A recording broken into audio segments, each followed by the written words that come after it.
ನಡೆಯುತ್ತೆ ಸರ್ ಬಿಜೆಪಿದು. ಹಾಂ ರೀ. ಕಲಗಡಿ ಕ್ಷೇತ್ರದಲ್ಲಿ ಯಾವುದೇ ಅಭಿವೃದ್ಧಿ ಮಾಡಿಲ್ಲ, ಯಾವ ಫೇಸ್ ತಗೊಂಡ್ ಬರ್ತಾರೆ ಲಾಡೋರು ಮತ ಕೇಳಲಿಕ್ಕೆ ಅಂತ ಸರ್. ಜೋಶಿ ಅಲ್ಲ, ಜೋಶಿ ಅವರು ನನಗೆ ವೈಯಕ್ತಿಕವಾಗಿ ಭಾಳ ಇದು ನಾನೇನು ಅಭಿವೃದ್ಧಿ ಮಾಡಿದ್ನಿಲ್ಲ, ನನ್ನ ಚುನಾವಣೆ ಬಂದಾಗ ನಾನು ಹೇಳ್ತೀನಿ ಅಲ್ವಾ.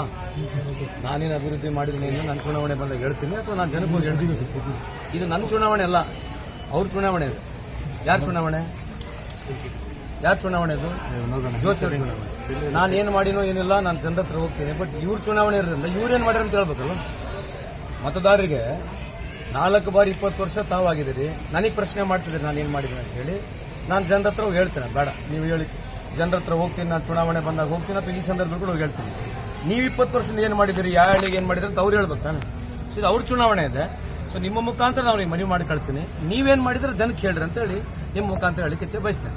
ಸರ್, ಪದೇ ಪದೇ ಇಲ್ಲ ಲಾಡೋರ್ನ ಭಯ ಕೆಟ್ಟಿದ್ದಾರೆ ಸಿದ್ದರಾಮಯ್ಯ. ಅದೇ ಈಗ ನನಗೆ ಸಿದ್ದರಾಮಯ್ಯ ಭಯ ಕೆಟ್ಟಿದ್ದಾರೆ. ಇವರಿಗೆ ಮೋದಿ ಅದಕ್ಕೆ ಕೆಟ್ಟಿದ್ದಾರೆ ಅಂತ ಇವರಿಗೆ ಸುಳ್ಳು ಹೇಳಕ?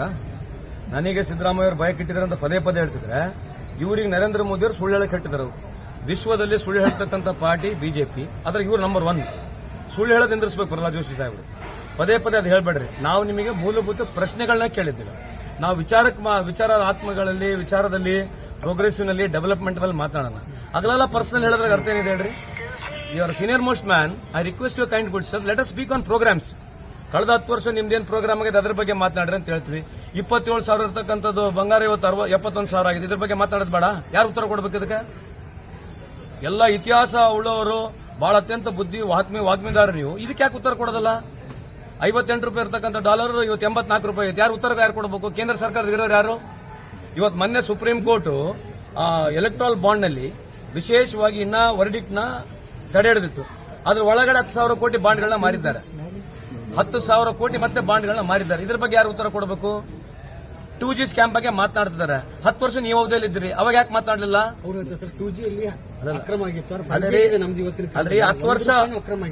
ವರ್ಷ ಅವಧಿ ಇತ್ತಲ್ಲ, ಯಾರು ತಪ್ಪು ಮಾಡಿ ಹಿಡಿದು ಹೊಸಬೇಕಾಗಿತ್ತಲ್ಲ.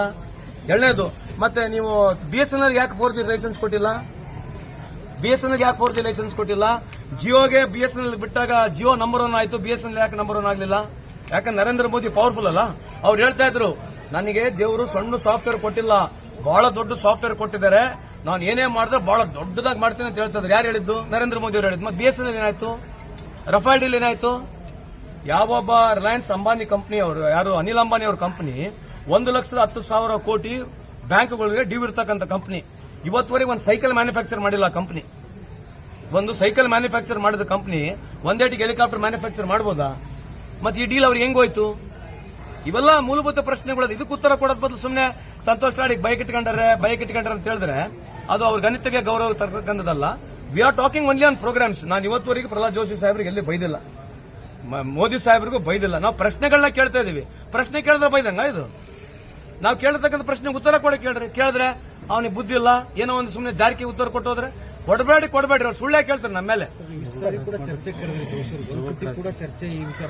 ಅಲ್ಲ, ನೀವು ಅದೇ ಹೇಳ್ತೀರಿ. ಈಗ ನೀವು ಅದನ್ನ ಎಕ್ಸ್ಪೋಸ್ ಮಾಡಿ ಅಲ್ಲ, ನೀವು ಎಕ್ಸ್ಪೋಸ್ ಮಾಡಿ. ಸರ್, 58 ರೂಪಾಯಿ ಡಾಲರ್ 84 ರೂಪಾಯಿ ಆಗೈತೆ. ಇದ್ರ ಬಗ್ಗೆ ಏನ್ ಮಾಡ್ತೀರಿ? 55 ಲಕ್ಷ ರೂಪಾಯಿ ಇರ್ತಕ್ಕಂಥ ಸಾಲ ಇವತ್ತು 1,73,000 ಕೋಟಿ ಆಗಿದೆ. ಇದ್ರ ಬಗ್ಗೆ ಯಾರು ಉತ್ತರ ಕೊಡಬೇಕು? ಅಂದ್ರೆ ಕಳೆದ 10 ವರ್ಷದಲ್ಲಿ 1,20,000 ಕೋಟಿ ಜಾಸ್ತಿ ಆಗಿದೆ. ಯಾರು ಉತ್ತರ ಕೊಡ್ಬೇಕು ಇದಕ್ಕೆ? ಜೋಶಿ ಅವ್ರು ಕೊಡ್ಬೇಕಾ ಬೇಡ? ಮತ್ತೆ ಇವ್ ಯಾಕೆ ಉತ್ತರ ಕೊಡಲಾರಂಗ? ಮತ್ತೆ 15 ಲಕ್ಷ ರೂಪಾಯಿ ಸಾಲ ತರ್ತೀವೋ, ಹೊರ ದೇಶ ದುಡ್ಡು ತರ್ತೀವಿ ಅಂತ ಹೇಳಿದ್ರಿ. ಇವತ್ತು ನಾವೇ 20 ಪಾಯಿಂಟ್ ಪ್ರೋಗ್ರಾಮ್ ಮಾಡಿದ್ದು. ವಿಡೋ ಪೆನ್ಷನ್ ನಮ್ದೆ, ಓಲ್ಡ್ ಏಜ್ ಪೆನ್ಷನ್ ನಮ್ದೆ, ನಾವು ಆಶಾ ಮಾಡಿದ್ ನಾವೇ, ಅಂಗನವಾಡಿ ಮಾಡಿದ್ ನಾವೇ, ಬಿಸಿ ಊಟ ಮಾಡಿದ್ ನಾವೇ, ಈ 5 ಕಾರ್ಯಕ್ರಮ ಮಾಡಿದವ್ರು ನಾವೇ, ಉಳುವಡೆ ಕಾರ್ಯಕ್ರಮ ಮಾಡಿದವ್ರು ನಾವೇ, ಬ್ಯಾಂಕ್ ರಾಷ್ಟ್ರೀಕರಣ ಮಾಡಿದವ್ರು ನಾವೇ, ಪೋಸ್ಟ್ ಆಫೀಸ್ ಪ್ರಾರಂಭ ಮಾಡಿದಾರ, ಮೀಟರ್ ಗೇಜ್ ನ ಬ್ರಾಡ್ ಗೇಜ್ ಮಾಡಿದವ್ರು ನಾವೇ, ಯೂನಿವರ್ಸಿಟಿಗಳು ಮಾಡಿದವ್ರು ನಾವೇ, IM ಮಾಡಿದವ್ರು ನಾವೇ, ITI ಮಾಡಿದವ್ರು ನಾವೇ. ಏನ್ ಮಾಡಿದಾರೆ ಇವರು? ಇಂಥವು ಪ್ರಶ್ನೆ ಉತ್ತರ ಕೊಡೋದಂಗೆ ಸುಮ್ಮನೆ ಏನೋ ಆರ್ಕಿ ಉತ್ತರ ಕೊಡ್ತಕ್ಕಂಥದ್ದು ಮಾಡಬಾರ್ದು. ಇದು ಜೋಶಿ ಅವರು ನಿನ್ನೆ ಒಂದು ಪ್ರಶ್ನೆಯನ್ನು ಕೇಳ್ತಾರೆ ಸರ್. ನೀವು ರಾಹುಲ್ ಗಾಂಧಿ ಅಪ್ರಬುದ್ಧರು, ಲಾಡೋರ್ ಮಕ್ಕಳು ಮೋದಿ ಅವ್ರು ರೀತಿ ಆಗ್ಬೇಕು ಅಥವಾ ರಾಹುಲ್ ಗಾಂಧಿ ತರ ಆಗ್ಬೇಕು? ನಾನು ಹೆಮ್ಮೆಯಿಂದ ರಾಹುಲ್ ಗಾಂಧಿ ತರ ಆಗ್ಬೇಕಂತ ಇದೀನಿ. ಮೋದಿ ನಂಗೆ ಸುಳ್ಳು ಹೇಳತಕ್ಕಂಥದ್ದು ಆಗ್ಬಾರ್ದು ಅಂತ ಹೇಳ್ತೇನೆ. ಮೋದಿನಷ್ಟು ಇಡೀ ಪ್ರಪಂಚದಲ್ಲಿ ಹೇಳಿರ್ತಕ್ಕಂಥ ಸುಳ್ಳು ಅಷ್ಟು ನೀವು ಬಹಳ ಪ್ರಬುದ್ಧ ಮೋದಿ ಆಗಿದ್ರೆ ಒಂದು ಪ್ರೆಸ್ ಮೀಟ್ ಮಾಡಕ್ ಹೇಳ್ರಿ. ಯಾಕೆ ಪ್ರೆಸ್ ಮೀಟ್ ಮಾಡಬಾರ್ದು? ಬಹಳ ಇಂಟೆಲಿಜೆಂಟ್ ಅಲ್ಲ ನರೇಂದ್ರ ಮೋದಿ ಸಾಹೇಬ್ರು? ಈಗೇನು ಬಹಳ ಹೇಳ್ತಾರೆ ಇವ್ರು, ಬಹಳ ವಿಶ್ವಗುರು, ಬಹಳ ಇಂಟೆಲಿಜೆಂಟ್ ಅಂತ ಅಗಲಾಗಿ ಹೇಳ್ಕೊಂಡು ತಿರುಗಾಡ್ತಿರಲ್ಲ. ಒಂದ್ ವಾರ ಟಿವಿಗೆ ಫ್ರೀ ಬಿಟ್ ಮಾಡ್ರಲ್ಲ. ಬರಲ್ಲ, ನಾವು ಹೇಳಿದವ್ರು ಬಂದು ಇಂಟರ್ವ್ಯೂ ಮಾಡಕ್ ಕೊಡಕ್ ಹೇಳ್ರಿ. ರಾಹುಲ್ ಗಾಂಧಿ ಅವರು ಪ್ರತಿ ಸಲ ಎಲ್ಲಿ ಬೇಕಿದ್ರೆ ಇಂಟರ್ವ್ಯೂ ಮಾಡ್ತಾರೆ. ಅವ್ರಿಗೆ ಮಾಡಕ್ ಹೇಳ್ರಿ ನರೇಂದ್ರ ಮೋದಿ ಅವ್ರು. ಯಾಕೆ ಮಾಡಬಾರ್ದು ಕೇಳ್ರಲ್ಲ. ಪ್ರಹ್ಲಾದ್ ಜೋಶಿ ಸಾಹೇಬ್ರೆ, ನಿಮಗೆ ಇಷ್ಟು ದೊಡ್ಡ ಬಹಳ, ನಿಮಗೆ ಪ್ರಧಾನಮಂತ್ರಿ ಬಹಳ ಪ್ರಬುದ್ಧರು, ಬಹಳ ಇಂಟೆಲಿಜೆಂಟ್ ಅಂತಾರೆ. ನಾವು ಹೇಳ A+B² ಹೇಳ, A² + B² + 2AB ಅದ್ರ ಬಗ್ಗೆ ಮಾತನಾಡೋಣ. ಇವೆಲ್ಲ ಮಾತನಾಡಬಹುದೇನ್ರಿ? ಅಲ್ಲಿ ಸೌತ್ ಆಫ್ರಿಕಾಗೆ ಹೋಗಿ ಅವ್ರದ್ದು ಪ್ರಭುತ್ವ ನೋಡ್ರಿ. ಈ ತರ ಒಂದು ರಾಹುಲ್ ಗಾಂಧಿಗೆ ಅಗಲೆಲ್ಲ ಕೆಳಗೆ ತೋರಿಸಿದ್ರೆ ಇವ್ರು ದೊಡ್ಡವ್ರು ಆಗೋದಲ್ಲ. ನೀವೇನ್ ಸಾಧನೆ ಮಾಡಿದ್ರಿ ಹೇಳ್ರಿ ಮೊದಲು. ಇವತ್ತು ಜಪಾನ್ ಅಂತ ಇರ್ತಕ್ಕಂಥ ಕಂಟ್ರಿ ಬೇರೆ ದೇಶಕ್ಕೆ ರೋಪ್ವೇ ಹಾಕೊಂಡು ಮೂಲಿ ಕರ್ಕೊಂಡು ಹೋಗ್ತಕ್ಕಂಥ ಮಾತನಾಡ್ತಿದಾರೆ. ನೀವು ಬರೀ ಹಿಂದೂ, ಮುಸ್ಲಿಂ, ಪಾಕಿಸ್ತಾನ, ಮುಸಲ್ಮಾನ ಬಿಟ್ರೆ ಏನನ್ನ ಬೇರೆ ಮಾತನಾಡ್ತೀರಾ? You know what is China progress today? Artificial intelligence China ಎಷ್ಟು ಮುಂದೆ ಹೋಗಿದೆ ಗೊತ್ತಾ ನಿಮಗೆ? ಪೋರ್ಟ್ಗಳು ಯಾವ ರೀತಿ ಡೆವಲಪ್ ಮಾಡಿದ್ರೆ ಗೊತ್ತಿದೆಯಾ? ನೀವು ಇರ್ತಕ್ಕಂಥ ಪೋರ್ಟ್ ನಲ್ಲಿ 32,000 ಕೋಟಿ ಡ್ರಗ್ಸ್ ತಂದು ಸೀಸ್ ಮಾಡಿ ದೇಶದ ಒಳಗೆಲ್ಲ ಸುಮಾರು ಕಳೆದ 10 ವರ್ಷದಿಂದ 2 ಲಕ್ಷ ಡ್ರಗ್ಸ್ ಈ ದೇಶಕ್ಕೆ ಒಳಗೆ ಬಂದಿದೆ. ಯುವ ಜನಾಂಗಕ್ಕೆ ಹಾಳು ಮಾಡಿರ್ತಕ್ಕಂಥವ್ರು ನೀವು 10 ವರ್ಷದಲ್ಲಿ. ಪೋರ್ಟ್ ಎಲ್ಲ ಕಂಟ್ರೋಲ್ ನಿಮ್ಮ ಹತ್ರ ಇರೋದು. ಪೋರ್ಟ್ಗಳೆಲ್ಲ ಪ್ರೈವೇಟೈಸೇಷನ್ ನೀವೇ ಮಾಡಿರ್ತಕ್ಕಂಥದ್ದು. ಅದಾನಿ ಪೋರ್ಟ್ ನಲ್ಲಿ 32,000 ಕೋಟಿ ಡ್ರಗ್ಸ್ ಸಿಕ್ಕಿರ್ತಕ್ಕಂಥ ಬಗ್ಗೆ ಮಾತನಾಡೋದು ಬೇಡ? ಪ್ರಹ್ಲಾದ್ ಜೋಶಿ ಅವ್ರಿಗೆ ಮಾತಾಡಕ್ಕೆ ಹೇಳ್ರಿ. ಇಂಥವೆಲ್ಲ ಬಿಡೋದು ಸುಮ್ಮನೆ ಏನೋ ಒಂದು ಹೇಳ್ಕೊಂತ ಹೋಗೋದಾ? ನಾನು ಕೇಳಿರ್ತಕ್ಕಂಥ ಪ್ರಶ್ನೆ ಸಮಂಜಸ ಇದೆ, ಅದ್ರಲ್ಲಿ ಯಾವುದೂ ಸುಳ್ಳಿಲ್ಲ. ನರೇಂದ್ರ ಮೋದಿ ಅವರು ಈ ದೇಶದಕ್ಕೆ 100 ಸಲ 1000 ಸಲ ಸುಳ್ಳು ಹೇಳಿರ್ತಕ್ಕಂಥ ನಿದರ್ಶನಗಳು ಇದಾವೆ. ಬೇಕಾದ್ರೆ ಬನ್ನಿ ಚರ್ಚೆಗೆ. ಅಲ್ಲೇ ಪ್ರಧಾನಮಂತ್ರಿ ಹೇಳ್ತಾರೆ 4 ಕೋಟಿ ಮನೆ ಅಂತ ಹೇಳ್ತಾರೆ, ನಿರ್ಮಲಾ ಸೀತಾರಾಮನ್ 3 ಕೋಟಿ ಮನೆ ಅಂತ ಹೇಳ್ತಾರೆ.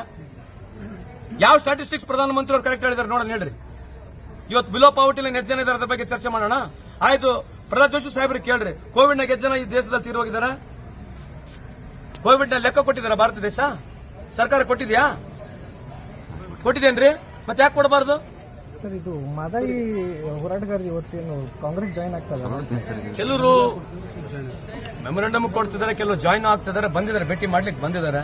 ನಾವು ಅದೇ ಹೇಳ್ತೀವಲ್ಲ, ಬಹಳ ಪವರ್ಫುಲ್ ಪ್ರಧಾನಮಂತ್ರಿ. ರಷ್ಯಾ ಯುಕ್ರೇನ್ ವಾರ್ ನಿಂದಿರ್ತಾರೆ. ರಷ್ಯಾ ಯುಕ್ರೇನ್ ವಾರ್ ನಿಂದಿರ್ತಕ್ಕಂಥ ಪ್ರಧಾನಮಂತ್ರಿ ಒಂದು ಎನ್ವೈರನ್ಮೆಂಟ್ ಕ್ಲಿಯರೆನ್ಸ್ ಕೊಡಿಸಕ್ಕಾಗಲ್ವಾ? ಆಯ್ತು, ನಾವು ಎನ್ವೈರನ್ಮೆಂಟ್ ಕ್ಲಿಯರೆನ್ಸ್ ನಮ್ಮ ಸರ್ಕಾರ ನೀವು ಮಾಡ್ಬಿಡ್ಬೋದಲ್ಲ. ಕೇಂದ್ರ ಸರ್ಕಾರ ರೊಕ್ಕ ಮಾಡ್ಬೋದಲ್ಲ. ಕೇಂದ್ರ ಸರ್ಕಾರ ಎಲ್ಲಿ ಬೇಕಾದ್ರೆ ರೊಕ್ಕ ಮಾಡ್ಬೋದಲ್ಲ. ಯಾಕೆ ಮಾಡಬಾರ್ದು? ರಾಜ್ಯ ಸರ್ಕಾರ ಮೇಲೆ ಯಾಕೆ ಹೇಳ್ತೀರಿ? ನೀವು ಯಾಕೆ ಮಾಡಿ, ಯಾರು ಬೇಡ ಅಂದ್ರೆ? ನೀವು ಎನ್ವೈರನ್ಮೆಂಟ್ ಕ್ಲಿಯರೆನ್ಸ್ ತಗೊಳ್ರಿ, ನೀವೇ ಮಾಡ್ರಿ. ಯಾಕಂದ್ರೆ ಪವರ್ಫುಲ್ ಡಬಲ್ ಇಂಜಿನ್ ಸರ್ಕಾರ ಇತ್ತು. ಈಗ ನಾವು 8 ತಿಂಗಳಾಗಿದೆ ಸರ್ಕಾರ ಬಂದು. ಕಳೆದ 4 ವರ್ಷದಿಂದ ಅವರದೇ ಸರ್ಕಾರ ಇತ್ತು. ಏನಾಯ್ತು ಅವಾಗ? ಯಾಕೆ ಮಾಡಲಿಲ್ಲ? ಜನಕ್ಕೆ ಸುಳ್ಳು ಹೇಳೋದು ನಿಂದಿರಿಸಬೇಕು. ರೈತ ಸಾಲ ಮನ್ನಾ ಮಾಡ್ತೀವಿ ಅಂತಂದ್ರೆ ಯಾಕೆ ಮಾಡಲಿಲ್ಲ? ಸರ್, ಮಾದಾಯಿ ರಾಜಕೀಯ ಲಾಭ ಆಗುತ್ತಾ ಕಾಂಗ್ರೆಸ್ಸಿಗೆ? ನೋಡ್ರಿ, ನಾವ್ ಯಾವತ್ತೂ ರಾಜಕೀಯ ಲಾಭಕ್ಕಾಗಿ ಮಾತನಾಡ್ತಾರೆ, ಇಶ್ಯೂ ಮಾತನಾಡ್ತಿದ್ದೀವಿ. ನಾವು ಯಾವುದೇ ಮಾತನಾಡೋದು ಇಶ್ಯೂ ಬೇಸ್ ಮಾತನಾಡ್ತೀವಿ ನಾವು ಹೊರತು ರಾಜಕೀಯ ಲಾಭಕ್ಕಾಗಿ ಮಾತನಾಡ್ತಕ್ಕಂಥದ್ದಲ್ಲ. ಅವರೇ ಸೆಲೆಬ್ರೇಷನ್ ಮಾಡಿದ್ರಲ್ಲ, ಅವರೇ ತಂದು ಯಡಿಯೂರಪ್ಪ ಸಾಹೇಬ್ರದ್ದಾಗೆ ಮಾದಾಯ ಆಗೈತೆ ಅಂತೇಳಿ ಅವರೇ ಮಾಡಿ ಸೆಲೆಬ್ರೇಷನ್ ಮಾಡಿಲ್ವಾ? ನಾವ್ಯಾಕೆ ಲಾಭಕ್ಕೋಸ್ಕರ ಮಾಡಬೇಕೀಗ? ಸರ್, ಈಗ ತನ್ವೀರ್ ಸೇಠ್ ಅವರು ಮತ್ತು ಜಗದೀಶ್ ಶ್ರೀನಿವಾಸಗೌಡ ಅವರು ಪುಲ್ವಾಮಾ ಏನು ದಾಳಿ ಆಗಿತ್ತು, ಅದರಲ್ಲಿ ಬಿಜೆಪಿ ರಾಜಕಾರಣ ಮಾಡಿದೆ. ಕಾಂಗ್ರೆಸ್ ಏನಾದರೂ ಅಧಿಕಾರದಲ್ಲಿದ್ದರೆ ಆರೋಪಿಗಳನ್ನ ನಾವು ಅರೆಸ್ಟ್ ಮಾಡ್ತೀವಿ. ಇವತ್ತು ನಾವು ಒಬ್ಬ ಆರೋಪಿನ ಅರೆಸ್ಟ್ ಮಾಡಿಲ್ಲ ಬಿಜೆಪಿ. ಅದೇ ರೀ, ಈಗ ಆ ಪುಲ್ವಾಮಾ ಅಟ್ಯಾಕ್ ಆಗಿದ್ದು ಅದ್ರ ಮೇಲೆ ಓಟ್ ಕೇಳಿದ್ರು. 5 ವರ್ಷ ಆಯ್ತು, 6 ವರ್ಷ ಆಯ್ತು. ಈಗ ಅದ್ರ ಬಗ್ಗೆ ಅವರೇ ಚರ್ಚೆ ಮಾಡ್ಬೇಕಲ್ಲ. ಯಾಕೆ ಮಾಡಂಗಿಲ್ಲ? ಅವಾಗ ನೋಡಿ, ಅಮಿತ್ ಶಾ ಅವರು ಈ ದೇಶಕ್ಕೆ ಏನು ಸಂಬಂಧನೇ ಇಲ್ಲ ಅಂದ್ರೆ, ದೇಶಕ್ಕೆ ಸಂಬಂಧ ಇಲ್ಲ ಅಂತಂದ್ರೆ ಈ was nowhere connected. Home minister ಇರಲಿಲ್ಲ, ಅಧಿಕಾರದ ಕೂಡ ಇರಲಿಲ್ಲ, ಸರ್ಕಾರದಾಗಿಲ್ಲ. ಅವರೇ ನೇರ ಬಂದು 300 ಜನ ತೀರೋಗಿರ ಅಂತ ಅವ್ರು ಹೇಳಿದ್ರು. 300 ಜನ ಕೊಲ್ಲಿವಂತ ಹೇಳಿದ್ರು. ನಡೀತಲ್ಲ, ಟಿವಿಯಾಗ ತೋರಿಸ್ಬಿಟ್ರಿ, ಬೆಂಕಿ ಎತ್ಕೊಂಡು ಹೋಯ್ತು ಇಡೀ ದೇಶ. ಯಾರ್ರಿ ಅವರು? ಇನ್ ವಾಟ್ ಕೆಪಾಸಿಟಿ ಇಟ್ಟಿಟ್ಟು ಅಮಿತ್ ಶಾ ಸಾಹೇಬ್ರು ಹೇಳಿದ್ರು ಬಂದು? ಏನ್ ಕೆಪಾಸಿಟಿ ಅವ್ರದ್ದು? ಏನ್ ಮಾಡ್ಲಿ, ಬಿಟ್ಟು ಹೋಗ್ಲಿ. ಇಂಥವೆಲ್ಲ 100 ಇದಾವ್ರಿ. ಈಗೇನ್ ನಡೀತೈತೆ ಸುಮ್ಮನೆ ಅದೇನೋ ಅಂತಾರಲ್ಲ, ಯಾರಪ್ಪ ಒಂದೇನೋ ಯಾವ್ದೋ ಜಾತ್ರೆ ಅಂತಲ್ಲ, ಹಂಗ್ ನಡೆಯುತ್ತೆ. ನಮ್ದು ನಡೆಯಕತ್ತವ್ರು ಜಾತ್ರೆ ನಡೆಸ್ತಾರೆ ಅಷ್ಟೇ. ಈಗ ಜೋಶಿ ಅವರಿಗೆ ನಿಮ್ಮ ಕ್ಯಾಂಡಿಡೇಟ್ಗಿಂತ ಲಾಡ್ ಅವ್ರ ಭಯನೇ ಜಾಸ್ತಿ ಆಗಿದೆ. ಅದು ಗೊತ್ತು. ನನ್ನ ಭಯ ಅದೆಲ್ಲ, ನಾನು ಒಪ್ಪೋದಿಲ್ಲ. ನಮ್ ಕಾಂಗ್ರೆಸ್ ಸಂಘಟನೆ ಇದೆ, ಅವ್ರ ಆಂಟಿ ಇನ್ಕಂಬರೆನ್ಸ್ ಇದೆ. ಮೋದಿ ಸಾಹೇಬ್ರು ಏನು ಮಾಡಿಲ್ಲ. ನಮ್ ಗ್ಯಾರಂಟಿ ಮುಂದೆ ಅವ್ರು ಖಂಡಿತವಾಗ್ಲೂ ಈಗ ಅವ್ರಿಗೆ ಹೇಳಕ್ಕೇನಿಲ್ಲಲ್ಲ. ಏನ್ ಮಾಡಿದಾರೆ? ಯಾರು ಬಡವರು ಅಕೌಂಟಿಗೆ ₹1 ಆಗಿದೆ ಹೇಳ್ರಿ. ಜನ್ಧನ್ ಯೋಜನೆ ಬಗ್ಗೆ ಮಾತನಾಡ್ತಾರಾ? ಜನ್ಧನ್ ಯೋಜನೆ ಬಗ್ಗೆ ಮಾತನಾಡ್ತಾರಾ? ಡಿಮಾನಿಟೈಸೇಷನ್ ಬಗ್ಗೆ ಮಾತನಾಡ್ತಾರೆ. ನಾವು ಕೇಳ್ತಕ್ಕಂಥದ್ದು ಮೂಲಭೂತ ಪ್ರಶ್ನೆಗಳನ್ನೇ ಕೇಳ್ತಾ ಇದೀವಿ. ಅದು ಬಿಟ್ಕೊಂಡ್ಬಿಟ್ಟು ನಾವು ಮುಂದೆ 5 ವರ್ಷ ಏನ್ ಮಾಡ್ತೀವಿ, 2047 ಇಸ್ವಿಗೆ ಏನ್ ಮಾಡ್ತೀವಿ, ಅವೆಲ್ಲ ಸುಳ್ಳು ಹೇಳ್ತಕ್ಕಂಥದ್ದು. 10 ವರ್ಷದಲ್ಲಿ ಏನ್ ಮಾಡಿದ್ರಿ ಹೇಳ್ರಿ? ಈ ದೇಶದ GDP ಹೇಳ್ರಿ. ಬಡವರು ಬೊಕ್ಕಣದಲ್ಲಿ ಎಷ್ಟು ದುಡ್ಡು ಹೋಗಿದೆ 10 ವರ್ಷದಲ್ಲಿ ಹೇಳ್ರಿ. ಅಷ್ಟೇ ಸಾಕು ನಮಗೆ.